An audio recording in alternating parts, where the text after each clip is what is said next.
ubu bwami buriko buravugwa bugarukanwe aho bwaho.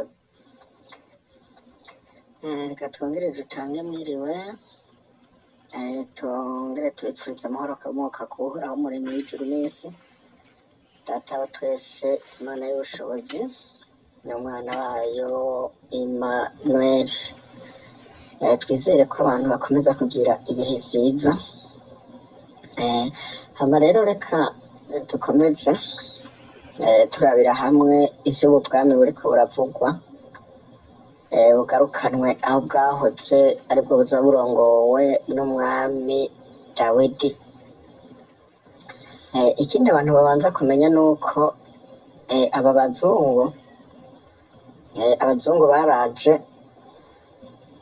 baraduhindurira amazina y'ibihugu, barahindura amazina y'inzuzi, barahindura amazina y'ibiyaga, ndetse n'amazina y'imisozi barayahindagura, uretse ko n'imbibe bagiye barazica uko bashatse, bazishisha aho bashatse. Byose bariko barabigira kugira bazimanganye ukuri kw'ijambo ry'Umuremyi. Ariko uriko urabiraba vyose Uhoraho yari yabaretse kugira ngo babikore, kuko yari afise igihe yashizeho runaka c'uko vyaba ivyo bagiye barasibanganya, vyaba ivyo bagiye barongera ku bitari bihari, yuko bizokongera gukurwaho kuri kugasubira kugaragara nk'uko vyari bimeze. Ni ukuvuga ko uyu mwanya tuvugana igihugu ciswe Uburundi, turiko turaraba mu mateka yakiranze n'aho amateka bagerageje kuyanyegeza. Icambere coco nuko ifi iryoshe canke urudagara rwa mbere ruboneka mu kiyaga bise Tanganyika uyu mwanya tuvugana. Icayi ku rwego rw'isi canke kawa haba ku rwego rw'isi, niho hantu hava kawa n'icayi vya mbere biryoshe. Ivyo vyose nibitwereka ko cari igihugu Uhoraho yari yarahaye ba sokuru bacu, nk'uko yavuze ngo kizoba ari igihugu c'amata n'ubuki, kandi n'igihugu gifise inzuzi nyinshi, gifise imigezi myinshi. Kandi turiko turasoma mu vyanditse dusanga Uhoraho igihugu yahaye Yakobo cari igihugu cari c'imigezi myinshi, igihugu c'amazi menshi. Turiko turabiraba rero, nico gihugu Uhoraho yari yarahaye Yakobo, ngo ni igihugu gitemba amata n'ubuki, igihugu c'imigezi myinshi. Kandi turiko turanaraba dusanga ni igihugu gifise inzuzi ziva muri co, ataruzi na rumwe ruva inyuma yaco rucinjiramwo. Ayo yose n'amateka atwereka neza ko arico gihugu c'isezerano Uhoraho yari yarahaye uruvyaro rwa Yakobo aribo Bisirayeli. Nuko reka dukomeze turaba ivyanditse tubarira iyi ngoma, mu bwami Uhoraho agarukanye mw'isi, kandi ni bwa bwami tubona mu vyahishura umutumwa Yohana 20, ariko hakuboha kwa Satani kw'imyaka 1000. Ubu bwami buzoba buhagarariwe n'umwami Dawidi yamaze guhagurutswa, agarutse kurongora ubwoko bw'Uhoraho aribo Bisirayeli. Abantu benshi hari igihe twumva bitiranya bakavuga ngo nuzoza gutwara Isirayeli ya kabiri, ariko ico ni kinyoma. Nta Isirayeli ya kabiri ibaho, ahubwo ni ba Bisirayeli Uhoraho yari yarashwiragije azoba yongeye kugarukana mu gihugu, nk'uko ijambo ryiwe ritubwira yuko yabashwiragirije mu mahanga. Ni naco gituma mubona abantu biswe Abarundi uyu munsi tuvugana bari mu bukene butagira izina, bari mu bibazo bitandukanye. Ni ukuvuga ko n'ijambo ry'Uhoraho ryashitse. Kandi turiko turasoma mu gusubira mu vyagezwe 28 umurongo wa 43 aratubwira ngo muzogenda kubagurana, ariko bo ntibazoza. Uhoraho yari yarasezeranye umugisha ba sokuru bacu bategereza guhabwa, natwe tukawuhabwa iyo bitondera ivyo yari yarashinze. Tubisanga mu gitabo co gusubira mu vyagezwe 28 guhera kuri 1 gushika kuri 14, guhera kuri 15 gushika kuri 68 tuca tuhasanga umuvumo yari yaratugeneye. Ni ukuvuga ko rero umwe yatuvugana turi mu muvumo, kuko twarakoze ivyankwa n'amaso y'Uwiteka, abasokuru bacu barabikozeho, natwe tubishikiramo turabikora, dukora ivyankwa n'amaso y'Uwiteka. Nico gituma rero ubu turi mu bihano, nico gituma uyu mwanya tuvugana awiswe umurundi ari mu mpande zine. Nta gihugu na kimwe umuntu yise umurundi atarimo. Ijambo ry'Uhoraho ryaravuze ko azobashwiragiriza mu mahanga. Naho twosoma mu butumwa bwiza bwanditswe na Luka 21:24, umucunguzi neza arabivuga neza ati muzokwicwa n'ubugi bw'inkota, muzojanwa mu mahanga yose muri nyagano. Reka rero tudatevye tubanze turabe, dukomeze kuraba ivy'uwo mwami Dawidi ariko aravugwa agarutse kurongora ubwoko bw'Uhoraho. Tubanze twifashishe Yeremiya 51, turabe ibizoba kw'iyo ngoma y'ubwo bwami bw'Uhoraho agarukanye mw'isi. Yeremiya 51:5 haravuga ngo kuko Abisirayeli atari ntabwa canke Abayuda ku Mana yabo, niwe Uhoraho nyene ingabo, n'igihugu cabo cuzuye ivyo bacumuye ku wera w'Abisirayeli, ati nimuhunge muve hagati i Babuloni, umuntu wese yanzure amagara yiwe, ntimuranduranwe naho muzira ibigabitanyo vyaho, kuko ari igihe co guhora k'Uhoraho agira abasubirize mu nkoko. Ng'Uhoraho agomba abasubirize mu nkoko, agomba abasubirize mu nkoko ivyo bagize, ibibi bakoreye Abisirayeli, bakoreye ihanga ryiwe. Aha ku19 hacavuga ngo ariko umugabane wa Yakobo we si kameze, kuko ari we muremyi wa vyose, kandi Isirayeli niwe muryango yagize ishambo yiwe. Uhoraho nyene ingabo niryo zina ryiwe. Uhoraho nyene ingabo niryo zina ryiwe. Reka tubandanirize muri Yeremiya 46, naho tumaze twumve ico hatubarira. Yeremiya 46:27-28 naho haratubarira ngo ariko weho ntutinye, ewe Yakobo umusazi wanje, nturanduke umutima, ewe Isirayeli, kuko urabanza gukiza ngo ukure kure uruvyaro rwawe, ndarukure mu gihugu rwajanyemwo ari nyagano. Yakobo azogaruka kandi azokwibera amahoro atankomanzi, kandi ntawe uzomutera ubwoba. Ntutinye, ewe Yakobo umusazi wanje, ni jewe Uhoraho mbivuze, kuko ndi kumwe nawe, kuko nzoherengeteza amahanga yose iyo nagushwiragirijemwo. Ariko weho sinzoguherengeteza, mugabo nzoguhana ibigeze, sinzokureka ntaguhanye. Murumva ko ivyo turimwo ari bihano. Uhoraho aravuze ngo ntazotureka ataduhanye, twaragabitanije, twakoze ivyankwa n'amaso y'Uwiteka. Naco gituma yaciye adushwiragiriza, yaciye bashwiragiriza mu mahanga yose. Hari abantu benshi bisanga bari mu mahanga bakibaza ngo ni kurondera ubuzima. Bo bibaza ko ari kurondera ubuzima, ariko n'Uhoraho yabigonvye ko baba bari iyo bari uyu mwanya. Nicanditse cashitse casohoye kuri abo bantu bisanze bari hehe, bari mu bihugu vy'abanyamahanga. Reka tubandanize muri Yeremiya 31, naho twumve ico hatubarira. Yeremiya 31:31 haravuga ngo imisi igira ize, jewe Uhoraho mbivuze, aho nzosezerana nabo isezerano risha n'umuryango wa Isirayeli n'umuryango wa Yuda, ridahwanye n'isezerano nasezeranye n'abasekuruza ku munsi nabafata ukuboko nkabakura mu gihugu ca Egiputa. Iryo sezerano nyene bararyishe, naho nari shebuja, ni jewe Uhoraho mbivuze.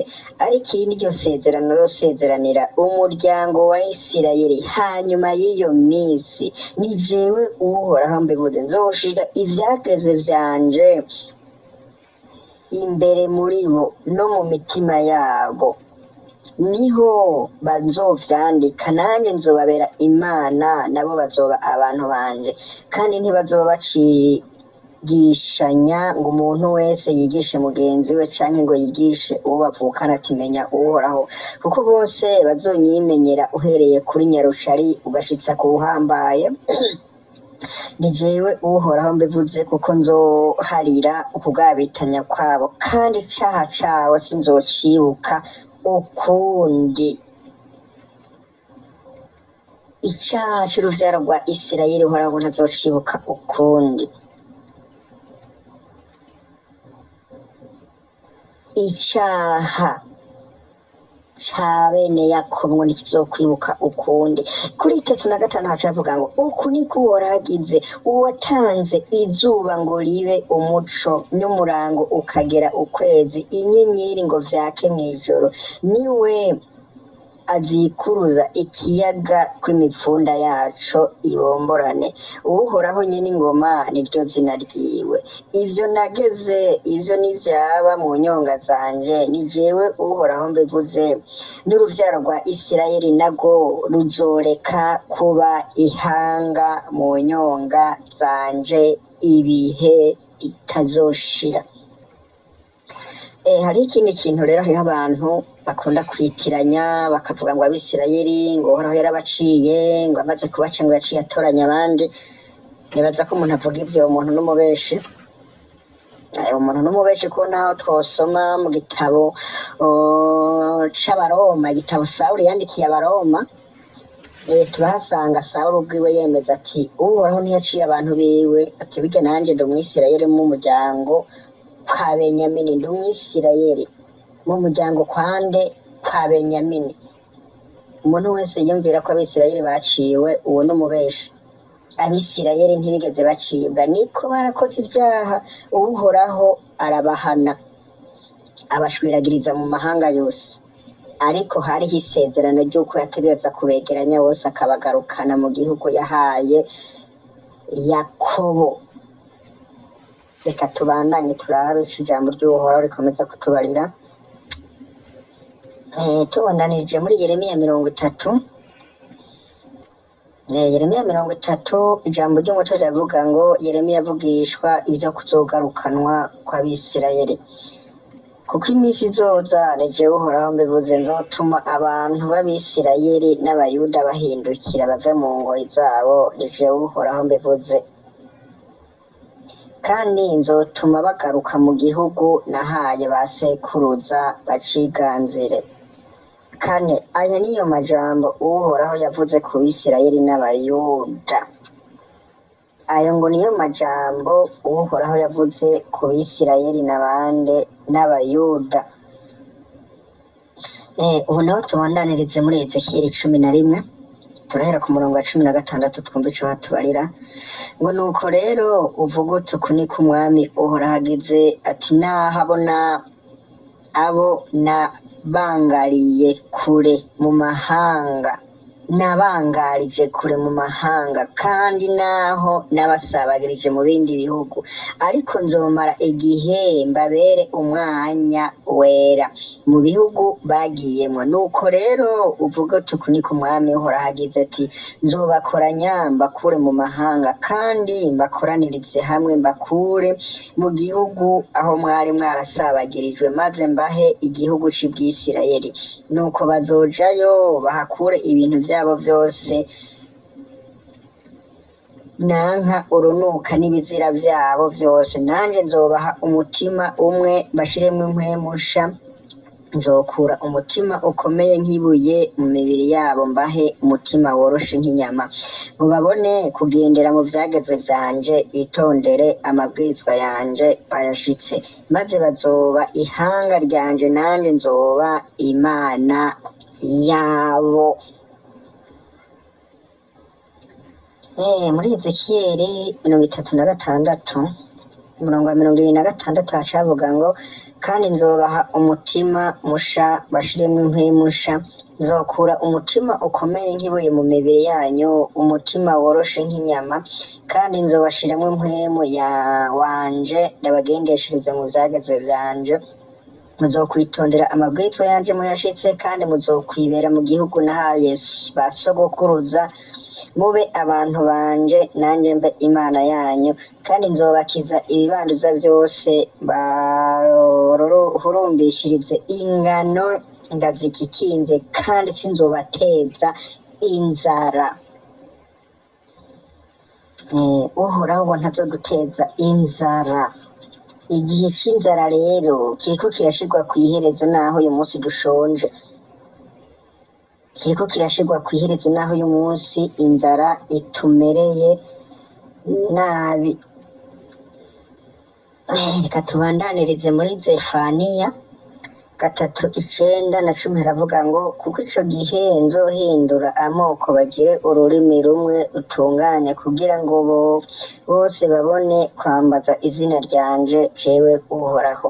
Bankorere bahuje inama, abasazi banje nibo bazama, bana banje basabagiye bazonzanira ingorore bavuye hakurya y'inzuzi za Etiyopiya. Aha nyene muri Zefaniya 13 nawe uravuga ngo, kuri uwo munsi i Yerusalemu hazosabirwa ngo, ntutinye nawe Siyoni, amaboko yawe ntadendebuke. Uhoraho Imana yawe ari hagati muri wewe, n'umuhizi ashobora gukiza, azokunezerererwa n'akanyamuneza.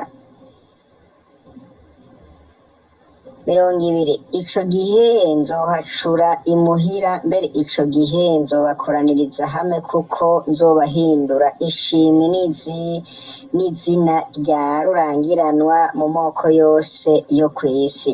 Igihe nzogarukana abantu bajanwe ari nyagano, muvyibonera, niko Uhoraho agize. Ubwo bwami rero Uhoraho agarukanye, ntihazokongera kwegeranya Abisirayeli bose bajanwe mu mahanga yose ari nyagano, aribo bitwa Abarundi uyu munsi. Ubu bwami Uhoraho agarukanye mw'isi nibwo buzokongera kubaka Yerusalemu. Kuko dushiko turasoma muri Yesaya, turahasanga ngo ubwiza bwa Yerusalemu yo mu gihe c'iherezo. Yerusalemu izokongera kubakwa aho yari iri kera itarasamburwa n'abanyamahanga, izokongera kubakwa n'ubwami bwa Dawidi bugarukanwe aho bwahoze. Ubu bwami bw'Uhoraho bugarukanwe mw'isi. Isi yari imaze imyaka n'iyindi iri mu bwami bwa Satani, ariko Uhoraho yongeye kugarukana ubwami bwiwe mw'isi, aho hazoba ibitangaza bitari bwabeho bidasanzwe. Abantu bazobibona bumirwe, batangare, bavuge bati, ibi bintu koko bigenze gute? Ubu bwami abantu bumva ariyo bibaza ngo ntibishoboka. Mbega ikinanira Uhoraho ni iki? Umuntu yumvira ko ubwami bw'Uhoraho butokwima mw'isi, coba ari giki?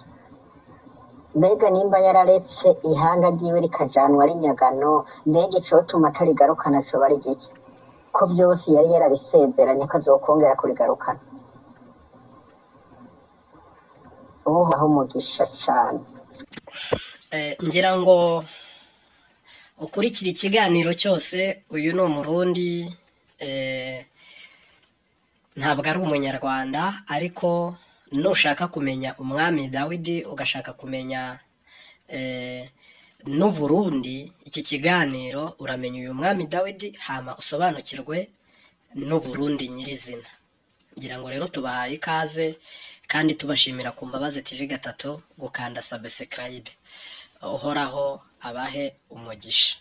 Turaba dusoma dukurikirana neza, turabona ko akarere bise Afrika ariko karere kabonekamwo umugabane witwa Edeni, arivyo dusoma mu gitabo c'ivyagezwe tubisanga mu itanguriro, aho tuhabona ngo uhora hatunganya itongo muri Edeni mu ruhande rw'iburasirazuba. Kandi ikindi naco uyu mwanya tuvugana ako karere kitwa Edeni nta muntu n'umwe yatwereka aho kari. Ariko iyo turiko turasoma ijambo ritubwiye ngo uhora hatunganya itongo muri Edeni mu ruhande rw'iburasirazuba, duca turaba ubwo burasirazuba buvugwa aho buhagaze. Nariko ndavuga ko amateka yaranze ibihugu yagiye arahishwa, bagiye barayanyegeza ku mpamvu runaka, kandi vyakozwe n'abandi, vyakozwe n'aba bazungu aribo baje kudukoloniza. Akandi karorero umuntu yotanga hafi yacu, hariho igihugu cahoze citwa Zaire mu misi iheze. Ico naco nyene mu mwanya tuvugana citwa Zaire, baragihinduriye izina ngo citwa Congo. Ico nazo dusomye mu gitabo c'abami ba kabiri kigabane ca 8 guhera ku murongo wa 20 gushika kuri 22, turahabona ko abavuka kuri Esau ari bo banyedomu ko baba Izayiri. Uwo Esau nawe ni mukuru wande wa Yakobo. Ni kuvuga nimba Esau yaba muri Zayiri, tuja tugaruka tukaraba mbega murumuna we nawe yabahe. Kandi aho nyene dusomye tukaraba turahabona ko abavuka kuri Yakobo baba muri iki gihugu citwa Uburundi uyu mwanya tuvugana. Ubu turabona ico gihe abanyedomo bagararije bakimika umwami wabo. Umwami yararongoye abayuda, yaciye ajabuka aja Zayiri kubera ko bari basanzwe batwarirwa hehe, batwarirwa ibuyuda, batwarwa n'umwami yaganza abande, yaganza abakomoka kuri Yakobo. Abakeneye kubibona neza baca basoma igitabo c'abami ba kabiri kigabane c'8 guhera kuri 20 gushika kuri 22, muraza kuhabona kuntu umwami yajabutse agaja Zayiri mu gihe abanyedomo bari bamwigumuye ko bakimika umwami wabo. Ego reka twihute. Tumaze iminsi abantu benshi bamaze igihe bariko barumva ubutumwa buhanuzi buriko buravuga ivyerekeranye n'umwami Dawidi aje kurongora ubwoko bw'Uhoraho muri kino gihe c'iherezo. Uwo mwami Dawidi yari yahanuwe kuva kera aravugwa ko azokongera kugarukanwa. Reka tudatebeje tubanze turabe ikijambo ry'Uhoraho ritubarira muri Zaburi. Reka duhere muri Zaburi ya 89, turasoma ku murongo wa 20, tumve ico havuga. Nabonye Dawidi umusavyi wanje, namurobanuje amavuta yanje yera. Ikiganza canje kizokwama kibana nawe, kuboko kwanje kuzomuha inkomezi. 27 haca havuga ngo 26. Hanyine dushe tubandaririza kuri 26 haratubarira ngo 26 baravuga ngo azontakambira ati ni wewe data Imana ya gitandara c'agakiza kanje, kandi nzomugira ifura yanje asumbe abami bo mw'isi. Nzomubikira imbabazi zanje ibihe bidashira, isezerano ryanje rizohama kuri we, kandi uruvyaro rwiwe nzoruha kuramba gushitsa ibihe bidashira. Bene ingoma yiwe nk'imisi y'ijuru, namba abana biwe bazoreka ivyagezwe vyanje ntibagendere mu vyo nageze, namba bazorenga ivyo nashinze ntibitondera amabwirizwa yanje, niho nzobahanisha ibicumuro vyabo inkoni no kugabitanya kwabo imiramo. 33 Ariko sinzomukurako rwose imbabazi zanje, sinzoreka kuba umwizigirwa, sinzova mw'isezerano ryanje, sinzohindura ijambo ryamvuye mu kanwa kanje. Igihe kimwe narahiye ukwera kwanje, sinzoheba Dawidi. Uruvyaro rwiwe ruzoramba gushika ibihe bidashira. Ingoma yiwe izohoraho nk'izuba imbere yanje, izoshimangirwa gushika ibihe bidashira, nk'ukwezi mw'ijuru ari icabona co gushingira intahe. Ari icabona co kugira iki? Co kubishingira intahe. Aha turiko turaraba uyu mwami Dawidi avugwa, ivyiwe mbega bimeze gute? Turiko turasoma turabona neza umwami Dawidi avugwa byarahanuwe byari byaravuze ko azokongera kugaruka kurongora ubwoko bw'uhoraho. Reka naho tubandanirize muri Yeremiya 23 umurongo wa 5 turumva ico hatubarira. Ijambo ry'umutwe riravuga ngo ivy'abami baganza nabi n'ivy'umwami azoza agororotse. 5 raba iminsi izoza jewe uhoraho mbivuze, nzonagisha kuri Dawidi uwitwa Shami w'umugororotsi, kandi azoganza nk'umwami, agire ikiganza ciza, ace iziroranye n'izibereye mu gihugu. Ubu ni Dawidi turiko turumva ibikorwa ategerezwa kuza gukora muri iki gihe c'iherezo. Ubu ni Yeremiya yariko aravugishwa ibi, kandi ibi Yeremiya yabivugishijwe Dawidi yari yarapfuye. Kuri 30 naho umurongo w'8 n'uw'9 haravuga ngo ijambo ry'umutwe riravuga ngo muri Yeremiya 30 Yeremiya avugishwa ivyo kuzogarukanwa kw'Abisirayeli. 8 haravuga ngo maze kuri uwo munsi ni jewe uhoraho mbivuze, nzovuna ingogo bambitswe ndazikure mw'izosi, ncagagure imvuto baboheshejwe, kandi ntibazoba bakijakarira amahanga, ariko bazosaba jewe uhoraho Imana yabo na Dawidi umwami wabo uwo nzohagurukirira. Ijambo riratubwiye ngo Abisirayeli ntibazosubira kujakarira amahanga ukundi, ngo ariko bazosaba uhoraho Imana yabo, ngo tuzosaba uhoraho Imana yacu na Dawidi umwami uhoraho azoba yahagurukije.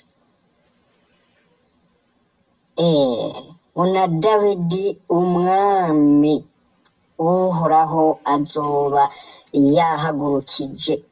Aha naho twoca tubandaniriza aha muri Yeremiya 31 turasanga ngo amahoro bazogira basubiye i Yerusalemu. Rimwe hacavuga ngo ico gihe niko umwami uhoraho agize, nzoba Imana y'imiryango yose y'Abisirayeli, nabo bazoba abantu banje. Uku niko uhoraho agize, ati abantu basigajwe n'inkota nibo bagiriwe ubuntu mu bugaragwa, nibo Bisirayeli, abo nagiye mpa kuruhuka. Uhoraho yanyeretse kera, ati nukuri naragukunze urukundo rudashira. Turumva neza ijambo ritubarira ngo uhoraho ngo yadukunze urukundo rudashira. Aha nyine muri Yeremiya 31 duhereye ku murongo w'8 naho cavuga ngo nzobazana mbakuye mu gihugu c'iburaruko, mbakuranirize hamwe mbakuye ku mpera z'isi, kandi nzobazanana n'impumyi n'ucumbagira n'umugore akuriwe hamwe n'uramutse. Bazogaruka ino ari ishengero rinini, bazoza barira kandi nzobarongora banyinginga, nzobacisha iruhande y'inzuzi zuzuye mu nzira igororotse, aho batazokwigera batsitara, kuko Isirayeli namubereye se, Efurayimu ni imfura yanje. Efurayimu ni imfura yande y'uhoraho. Reka dukomeze turabe ico ivyanditse bitubarira kuri ubu Dawidi twumva ariko aravugwa uyu munsi. Ubu naho reka tubandanirize muri Ezekiyeli 37 yabaze bakundira bahera ku murongo wa 15 gushika ku murongo wa 28, ariko jewe ngira mpere ku murongo wa 21 twumva ico bavuga. Maze ubabwire utuku niko umwami uhoraho agize, ati ngira nkure Abisirayeli mu mahanga bagiyemwo, mbakoranirize hamwe mbakuye ku mpande zose, bashikane mu gihugu cabo bwite, bagire ihanga rimwe mu gihugu ku misozi y'Ibwisirayeli, kandi umwami umwe niwe azoba umwami wabo bose. Ntibazokongera kuba amahanga abiri ukundi, kandi ngo bagabanganywe mu bwami bubiri ukundi. Ntibazokongera kwihumanisha ibigirwamana ukundi, canke ibizira vyabo canke ibicumuro vyabo vyose, ariko nzobarokora mbakure ahantu bibera bakoreye ivyaha, mbatunganye. Uko niko bazoba abantu banje, nanye mbe Imana yabo, kandi umusavyi wanje Dawidi azoba umwami wabo bose. bazogira umwungere umwe kandi bazogendera mu vyagezwe vyanje bitondera amabwirizwa yanje bayashitse bazoba mu gihugu nahaye umusazi wanje Yakobo aho basekuruza baba niho bazoba n'abana be n'abuzukuru babo ibihe bidashira kandi Dawidi umusazi wanje azoba umwami wabo gushitsa ibihe bidashira 26 kandi kigeretse ko nzosezerana n'abisezerano ry'amahoro ribabera isezerano ritazoshira nzohabegurira ndabagwize kandi ahera hanje nzohashinga hagati yabo gushitsa ibihe bidashira ihema ryanje naryo rizoba kumwe nabo nanje nzoba imana yabo nabo bazoba abantu banje maze amahanga azomenya yuko ari jewe uhoraho neza abisirayeli igihe ahera hanje hazoba hagati muri bo gushitsa ibihe bidashira. Umusazi w'uhoraho Dawidi uhoraho yari yarasezeranye kuzomugarukana kuza kurongora ubwoko bwiwe muri iki gihe c'iherezo. Reka dukomeze turaba ubwo bwami bwa Dawidi buvugwa bugarukanwe. Ubu naho reka dusome igitabo c'abavugishwa n'uhoraho Daniyeli 2 umurongo wa 44 haratubarira ngo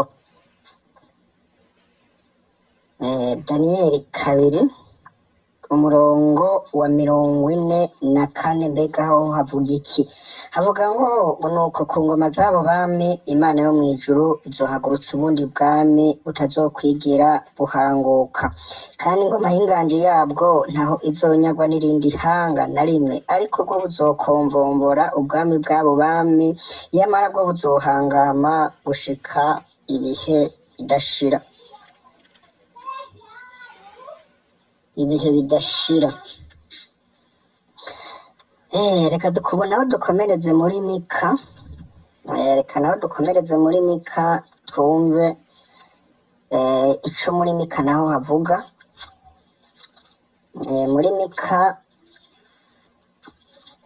4 naho twumve ico hatubarira. Mika 4 ijambo ryo mutwe riravuga ngo Mika avugishwa ivy'ubwami bw'amahoro buzobaho. Ku murongo wa mbere havuga ngo mu minsi y'iherezo umugwa wubatswe kw'ingoro y'uhoraho uzotsimbatara ku mpinga y'umusozi ushigwe hejuru y'iyindi mirambi kandi amoko azosendanisha aja kuri wo. 2 amahanga menshi azoja y'abarirane nimuze tuduge tuje ku mugwa w'uhoraho mu ngoro y'Imana ya Yakobo kugira ngo twigishe ivy'inzira zayo natwe duheze tuzigenderemwo kuko i Siyoni ariho hava ivyagezwe n'i Yerusalemu hakava ijambo ry'uhoraho. 8 haca havuga ngo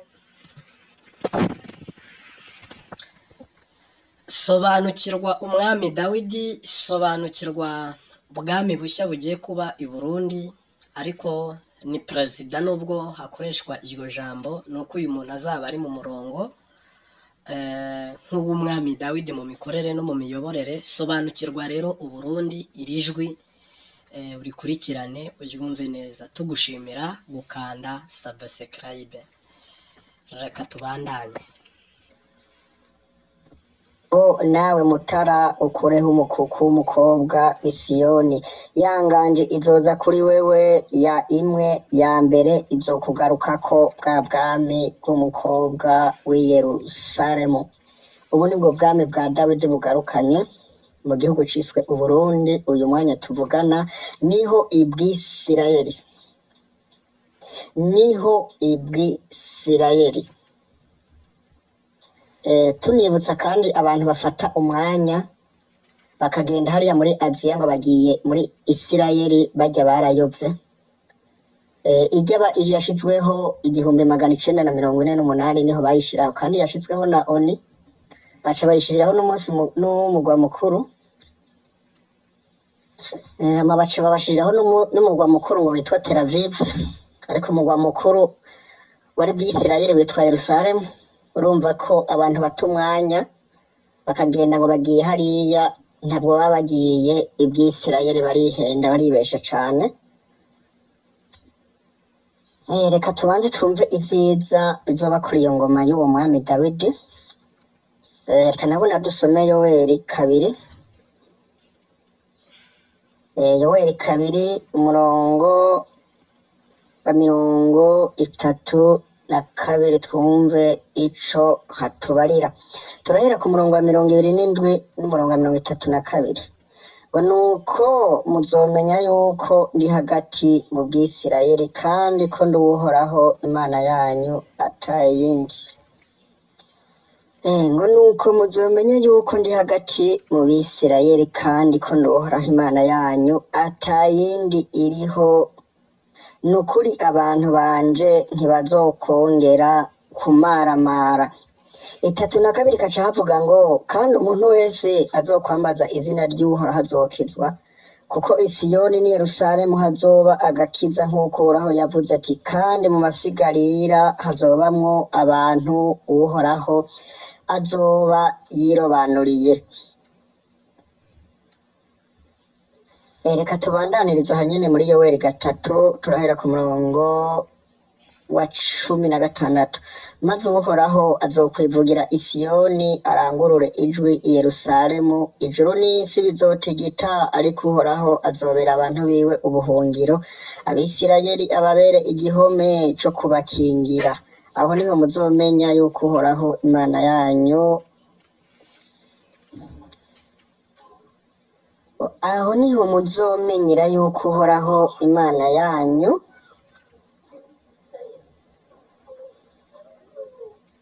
mpanganye i Siyoni ku musozi wanje wera. Ico gihe i Yerusalemu hazoba ahera. Ngo kandi ngo nta bantu bakavantara bazosubira kuhahita ukundi.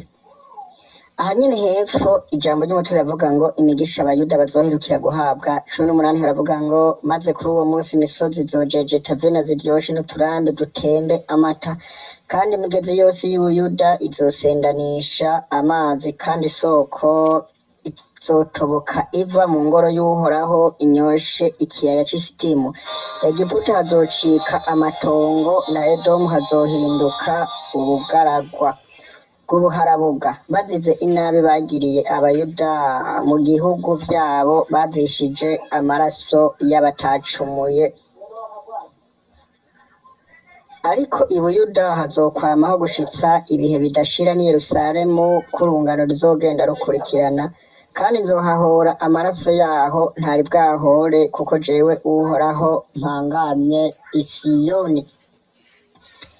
Uhoraho ngo azoba ahangamye i Siyoni. Uhoraho agarutse iwe i Siyoni, ku musozi Siyoni.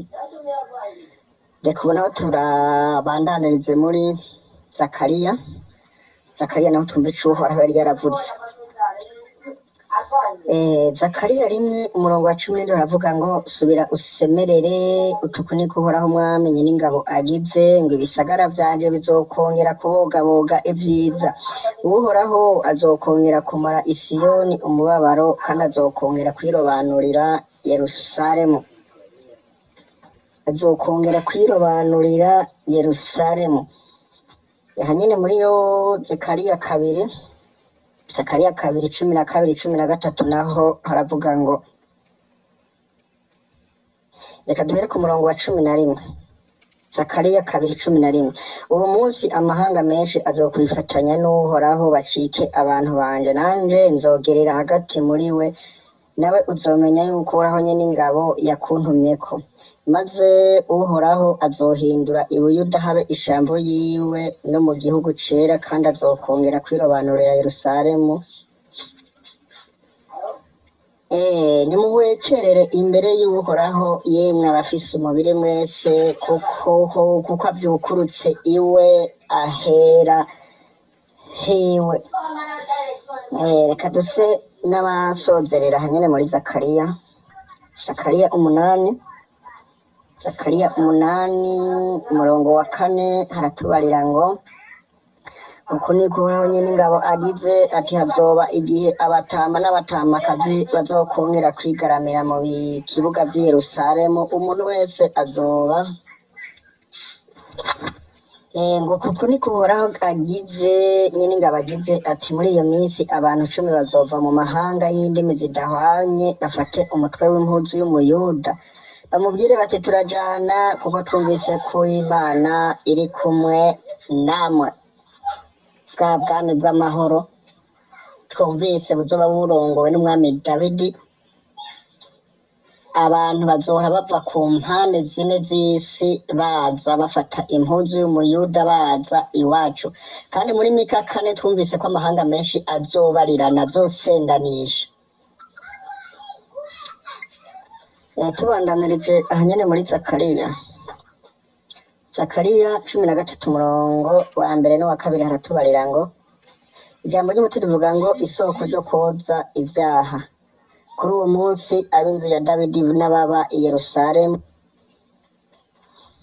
yo kuboza ibyaha, yo kuboza ibyaha. Kandi kuri uwo munsi nzohirengeteza amazina y'ibigirwamana mu gihugu, ni kuhoraho nyene ingabo agize. Vyose ntibizokwibukwa ukundi, nabakamenye nzobamarira akanya mu gihugu beno n'impwemu zihumanye. Hanyuma rero no kuvuga ko abokenera gukurikirana neza ivy'ubu bwami barashobora kwifashisha ibi vyanditse bikurikiranye ndabahe. Barashobora gusoma Yesaya 65:17-25, Yesaya 66 umurongo wa 5 na Yesaya 61. Ko abantu barashobora gukomeza gusoma baraba neza ivyo vy'uwo mwami Dawidi. Yashobora gusoma Amosi 9:11-15. Barashobora gusoma Ezekiyeli 28, 2:5, 2:6. Barashobora gusoma Yesaya 51 umurongo wa 4 n'uwa 5, Yesaya 54 umurongo wa 5. Barashobora no gusoma Yeremiya 46, 27, 28. Barashobora no gusoma Ezekiyeli 34, 2:3, 30. Barashobora gusoma Ezekiyeli 10:36, 11, 12 n'umurongo wa 26 gushika kuri 29. Ubwami uhora agarukanye mw'isi nibwo buzokubaka Yerusalemu aho yahoze. Yerusalemu turiko turasoma dusomye muri Yesaya 64 turahabona ko ngo Yerusalemu ni Siyoni habaye amatongo. Niko bimeze, ariko tuzi ko uhoraho ko agarukanye ubwami bw'iyo mw'isi buzokongera kubaka aho hantu. ngira ngo rero uyu nguyu ni umuhanuzi mu ijambo ry'Imana, ariko yasobanuraga umwami Dawidi ndetse anasobanura Uburundi ejo habwo heza cyangwa se ejo habwo hazaza. Ntabwo turi butangaza amazina ye, nta nubwo turi bushyiraho amafoto ye ku mpamvu mwese muzi. Reka rero tumushimire namwe kandi tubashimire. Ijambo ubuhanuzi cyane n'ubundi buhanurwa twese twisunga ijambo ry'Imana. Niryo ryiri rero, ariko mwitegure, ibi bigiye kuba kandi birasohoye kandi ntabwo bitinze. Rero ku kivi dufatikanyije turi twese, nta n'umwe wo gutakara, ahubwo twese turi kumwe tuko pamoja kugira ngo uhoraho asoze icyo yavuze ku Burundi. Aba ni bamwe rero bene data bafite amakuru, ariko babifuje ko twayashyikiriza abandi, banemeza ko ibyo ndi guhanura atari ibinyoma, ahubwo bavuga ko natumwe n'Imana, kandi koko nanjye nifitiye icyo cyizere ko natumwe n'Imana. Ubwo rero nawe turamuteye intege aguma asengera Uburundi, agume abe hafi y'Abarundi uko asanzwe akoreshwa n'Imana. Imana imudoze mu buryo bumwe n'ubundi. Mwese rero turabahezagiye, uhoraho umukamo umwami Yesu abahe umugisha.